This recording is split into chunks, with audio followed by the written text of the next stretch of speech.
멸망해가는 왕국의 마지막 역사를 보는 것은 참 힘든 일일 수 있습니다. 왜냐하면 이 왕국이 그 멸망에 치닫지 않을 많은 기회들을 볼 수 있기 때문에 그렇습니다. 하나님의 왕국, 하나님의 도성이라고 불렸던 유다 왕국의 지금 마지막 몇 년을 우리는 예레미야서를 통하여 보고 있습니다.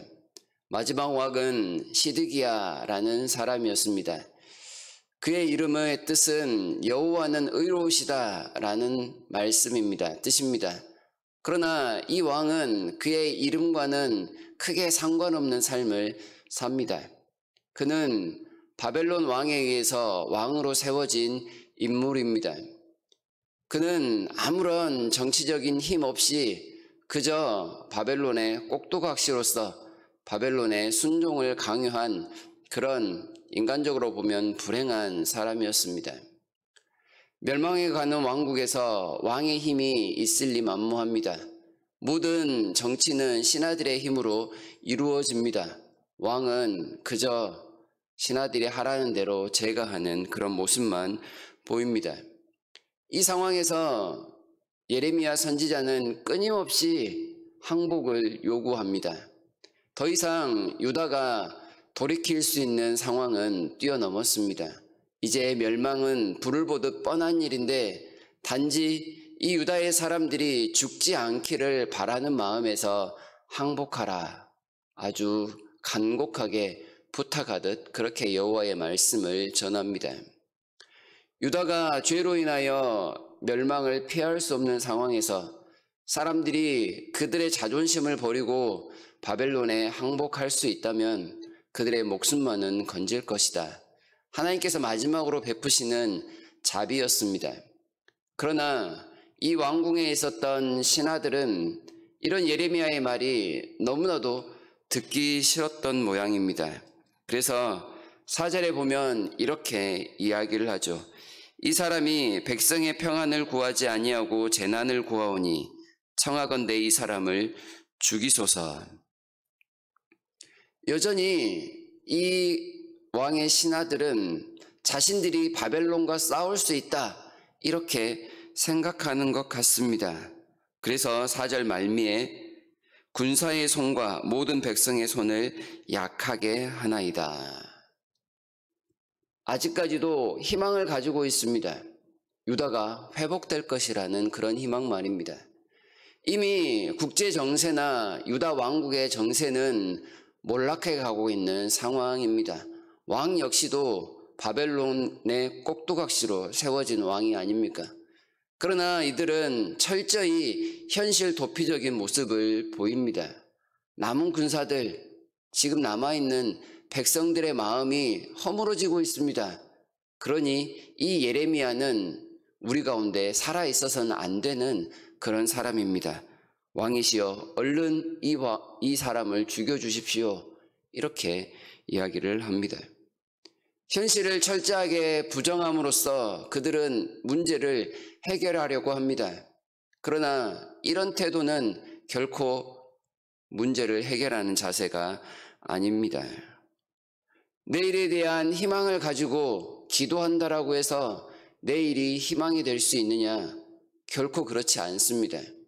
말씀을 벗어나서 온갖 죄악을 저지르고 있는 사람들에게 내일은 잘 될 거야 아무리 이야기해봤자 그 내일은 절망과 비참함 밖에는 없을 것입니다. 내일이 희망적일 수 있다는 것은 오늘 하나님 앞에서 바르게 살 때, 그리고 그 문제를 온전히 해결하고자 하는 노력과 의지를 보일 때 가능한 일이었습니다. 그러나 이 유다의 신하들 그저 자신과 백성들에게 희망 고문만 하고 있을 뿐입니다. 당장에 듣기 싫은 소리만 듣지 않으면 그걸로 오늘 족하다. 그런 태도는 스스로를 멸망 가운데로 불러내는 아주 악한 모습입니다. 이런 신하들의 모습에 대해서 왕이 하는 말은 참 기가 막힙니다.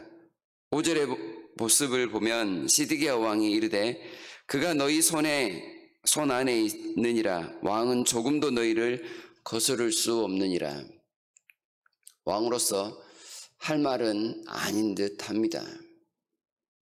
예레미야라는 사람이 신하들 여러분들의 손안에 있습니다. 왕인 나는 그 일에 대해서 아무런 영향력이, 아무런 힘이 없습니다.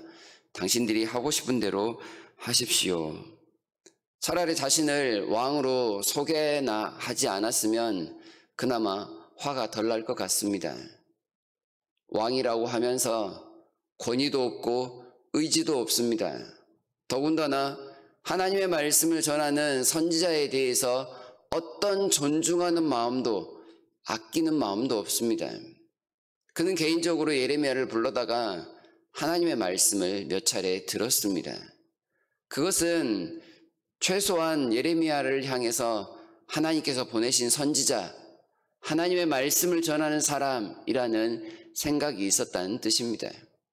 그럼에도 불구하고 사람들이 무서워서 공식적으로는 전혀 하나님에 대해 어떠한 입장도 내놓지 않습니다. 피해갑니다. 수동적입니다. 피동적입니다. 당신들이 하는 대로 알아서 하십시오. 역시나 다른 사람에게 이끌려서 문제를 해결하려는 이 시드기야 역시도 문제를 본질적으로 해결하려는 태도가 결코 아닙니다. 하나님의 말씀에 대해서 부끄러워하고 도망치려는 모습, 그것은 문제를 더 키울 뿐이죠. 이때 한 사람이 등장을 합니다. 그 사람은 구스인 에벤멜렉이라고 소개가 되어 있습니다. 그의 소개되어 있는 내용을 통해서 볼 수 있듯이 그는 이방인 출신입니다. 구스 사람입니다. 그리고 그는 내시입니다. 높은 관직에 있었던 사람도 아닙니다. 왕을 비롯한 모든 신하들이 하나님의 말씀을 거부한 채 그저 왕궁 안에 시끄러운 소리 나는 것만 해결하려는 그런 미봉책에 들떠 있을 때 이 구스 사람 에벤멜렉이 왕 앞에 나아갑니다. 그리고 신하들의 모함을 받아 구덩이에 빠져있는 예레미야를 향한 모든 일들이 악했음을 이야기합니다. 그리고 왕을 설득하여 예레미야를 구출할 수 있도록 합니다. 에벤멜렉, 그의 이름의 뜻은 왕의 종이라는 뜻입니다. 왕의 종, 왕의 신하로서 감당해야 할 일이 무엇입니까? 왕의 눈과 귀가 되는 일이지요. 왕이 바른 판단을 할 수 있도록 그 길을 이끌어주는 사람, 도와주는 사람이 종이자 신하인데요. 이 에벤멜렉만이 오로지 바르게 왕이 행동할 수 있도록 이끌어주는 사람입니다. 왕조차도 사람의 눈치 때문에 할 말 하지 못하고 있는 상황에서 이방인이요 내시에 불과했던 이 에벤멜렉은 용기 있게 예레미야를 도와줍니다. 그리고 그를 구덩이에서 건져내 줍니다. 그가 이렇게 한 것은 예레미야가 최소한 하나님의 말씀을 전하는 선지자라는 사실 때문이었을 것입니다. 하나님의 말씀을 전하는 선지자를 이렇게 비참하게 죽게 내버려 둘 수는 없다. 하나님을 기대하고 하나님을 공경하는 마음에서 비롯된 그의 용기 있는 행동에 대해서 하나님은 유다가 멸망할지라도 너는 구원을 받으리라 라는 그런 구원의 선포를 경험하게 됩니다. 참 놀라운 것은 이런 우여곡절을 통해서 다시 구덩이에서 나온 예레미야 13절에서 시위대 뜰에 머문다 라고 되어 있습니다. 여기에서 붙잡혔었는데 다시금 여기에 머뭅니다. 여전히 하나님의 말씀이 머무는 곳인 이곳을 예레미야는 떠날 수 없습니다. 백성들이 멸망하는 그 직전까지 하나님 앞에 회개를 종용하고 또한 바벨론에 항복할 것을 권면하는 것이 그의 책임이었기 때문에 그렇습니다. 유다의 마지막 역사에서 이 에벤멜렉과 시드기야의 이 모습이 한 번만이라도 바뀌어 나타났다면 어땠을까? 이런 때로는 허황되지만 생각을 해보기도 합니다. 그러면 유다의 마지막 역사가 이처럼 비참하지만은 않았을 것 같다. 그런 생각이 듭니다. 그런데 이 역사를 보고 있으면서 이런 생각이 듭니다. 하나님의 말씀에 따라 열심으로 살아보겠습니다 라고 다짐하지만 세상에 많은 사람들의 목소리에 이끌려 때로는 소극적으로, 때로는 눈치를 보느라 하나님의 말씀대로 살지 못하는 삶, 그것이 우리의 모습은 아니었던가 말입니다. 에벤멜렉이 진정한 왕의 종으로서 용기 있게 살아가는 모습이 참으로 놀랍고 칭찬할 만하지만 우리는 부족하여 이 왕이나 왕의 신하들처럼 그저 현실의 시끄러운 소리만 나지 않으면, 그저 당장에 귀에 듣기 좋은 소리만 들으면 되지 않나 하면서 살아가는 것은 아닌지 이렇게 스스로를 반성해 보게 됩니다. 우리는 하나님께서 세우신 에벤멜렉 왕의 종과 같은 삶을 살도록 노력해야 하겠습니다. 어제 목사님을 통하여 말씀을 들었던 것처럼 하나님의 손에 붙들리면 아무리 보잘것없는 것도 위대한 역사를 낳는다라는 사실을 마음에 한 번 더 새겼으면 좋겠습니다. 믿음으로 결단하는 그 모든 일을 통하여 하나님은 우리를 도와주실 것입니다. 그리고 구원을 여전히 선포하시며 우리에게 그에 합당한 선물을 내려주실 것입니다. 오직 우리 주님만이 하나님이십니다. 오직 우리 주님만이 우리의 모든 삶을 주관하십니다. 그 주님께 모든 것을 맡기시면서 이 한 주간을 시작하셨으면 좋겠습니다.